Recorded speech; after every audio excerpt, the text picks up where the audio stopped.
उत्साहित हैं लोग, फूल मालाओं से उनका स्वागत कर रहे हैं।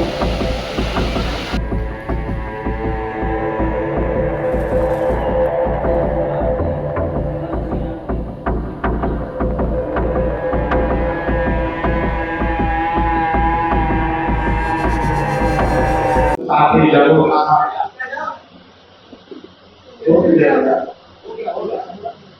हृदय से आभार व्यक्त करता हूँ।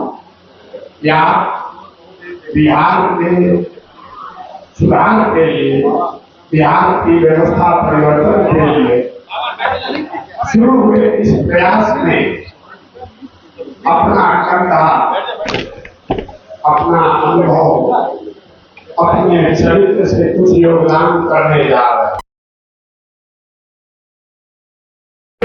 आभार कर रहा हूं। आपका संगठन कितना बड़ा है, उसकी कितनी ताकत है, उसकी वैचारिक पहुंच कितनी है, जमीन पर उसके कार्यकर्ता कितने हैं, इन बातों में मेरी कोई रुचि नहीं। मेरी रुचि इस बात में है, मैं आज इस कार्यक्रम में इसलिए आया हूँ, बसंत बाबू के घर इसलिए गया था क्योंकि मेरी रुचि है, मेरी समझ है कि आप समाज के सही लोग हैं। आप वो लोग हैं जो शायद आज कई लोगों को हाशिए पर देखते होंगे। आप वो लोग हैं जो कई मुख्य धारा के लोग को किनारे छूट गए लोग देखते होंगे।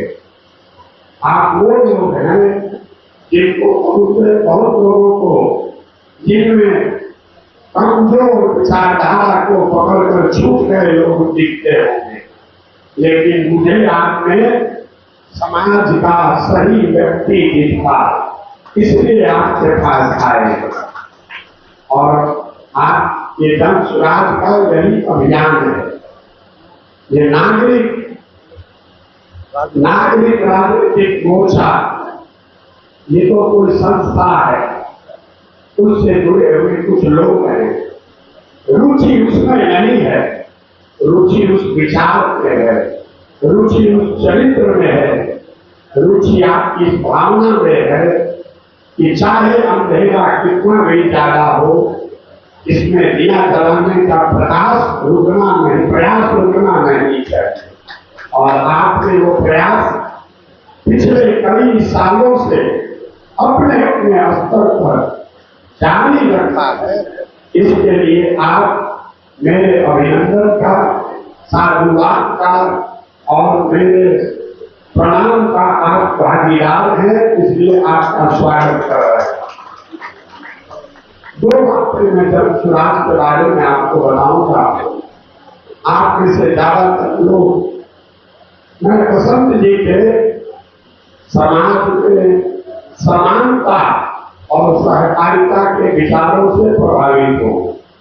मैं चाहता हूँ कि आप और आपके साथियों का अनुभव समाज में समानता को लेकर जो आपने अपनी समझ बनाई है, आपका जो अनुभव है, उस अनुभव का, उस समझ का लाभ जन सुराज को भी मिले और जन सुराज के साथ साथ समाज को भी मिले।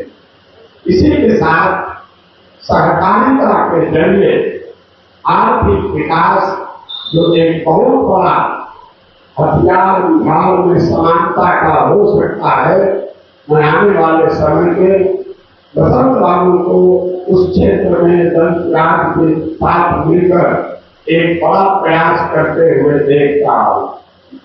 समानता को लेकर यहाँ पर जितने लोग बैठे हैं, आपका अनुभव हमसे बहुत ज्यादा।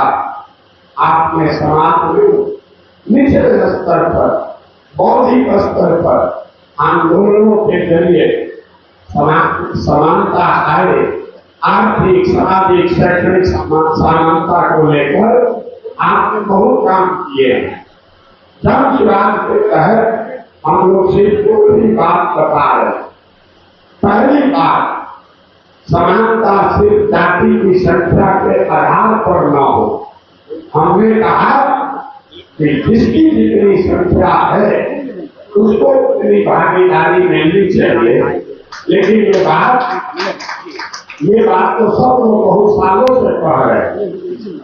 हम लोग इतनी बात खाली नहीं कर रहे, हम लोग ये कह रहे हैं कि जब समाज में हमारा मानना है कि हर जाति समूह में काबिल लोग हैं और हर काबिल आदमी किसी न किसी जाति समूह का है, तो अगर बनाने वाले के नियत में खोट न हो, बनाने वाले के नियत में खोट न हो, तो ये संभव है कि हर समाज के काबिल आदमी को निकालकर उस समाज की संख्या के आधार पर उसको बराबर का भागीदार बना दिया जाए।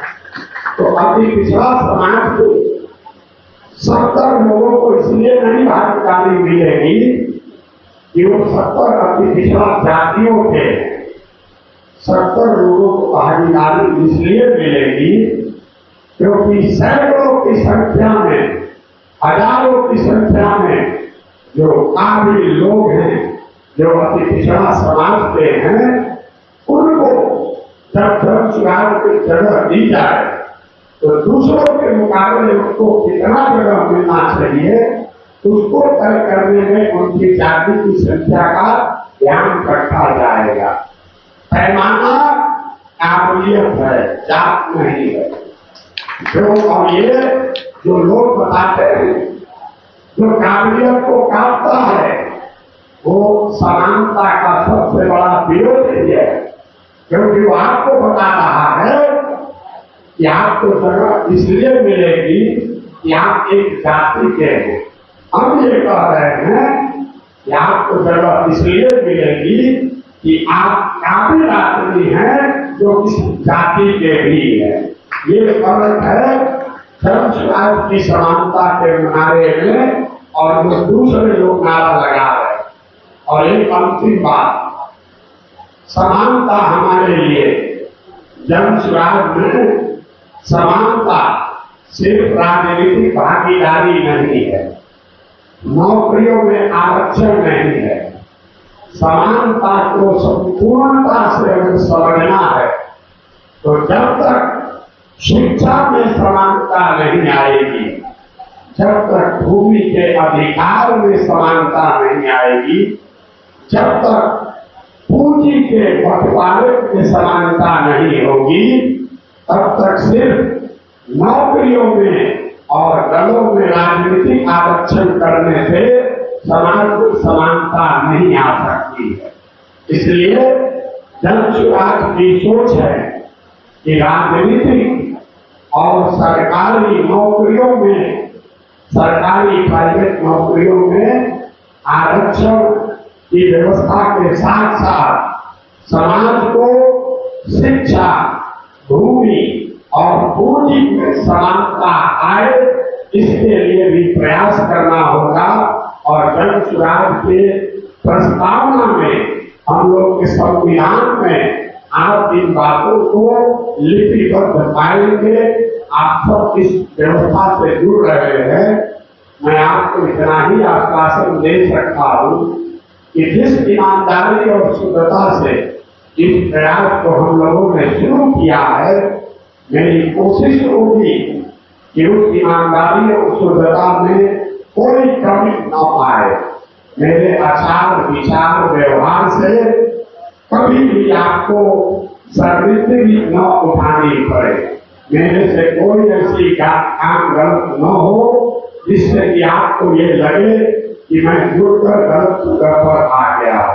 आप यहाँ आए, मेरे गले में बहुत दर्द है, इसलिए मैं माफी चाहता हूँ। कुछ लंबा नहीं बोलेंगे। आप सभी साथियों का फिर से हृदय से धन्यवाद। आपका इस परिवार में स्वागत है। बहुत बहुत शुक्रिया।